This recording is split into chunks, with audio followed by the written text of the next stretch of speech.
at least in the Atlantic, we're tracking two tropical waves that are going to be coming across the Atlantic here over the next couple of weeks. One, we're expecting to develop in the next couple of days here. That's the red area right in the middle of the Atlantic here, but we're really starting to heat things up. That tropical wave train, as we call it, those tropical waves are really going to start to come off of Africa here over the next couple of weeks. We really expect business to pick up in the tropics here. The first tropical wave could be near the islands around the middle of next week, so we're really going to have to track this wave carefully.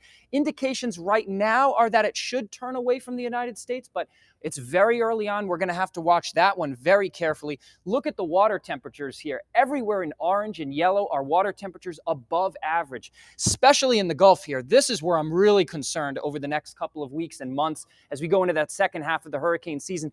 No tropical systems have been in this area. It's like a tinderbox ready to explode if we get any tropical systems in this area.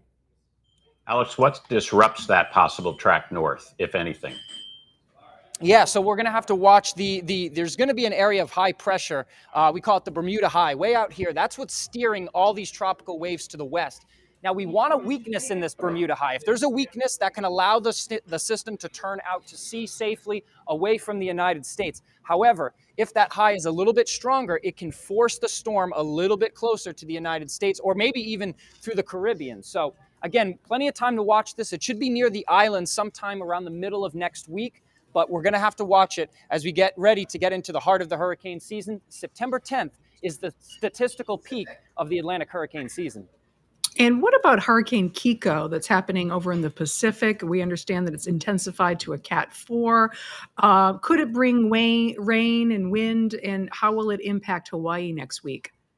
Yeah, it's a major hurricane right now, but the good news is over the next couple of days, we expect it to rapidly lose wind intensity as it approaches the Hawaiian Islands early next week. Right around Tuesday is when we're expecting it to approach the islands. We're thinking it's going to be a tropical storm. It's going to be moving into waters that are much, much cooler, which should allow those winds to come considerably down, but still going to be packing a punch, we think. Pretty heavy rain on the islands here, as much as 4 to 8 inches on the north and eastern sides of the islands, especially in that mountainous terrain. So even though we might be losing some of that wind intensity, we are very concerned about heavy rain and potential mudslides on the islands.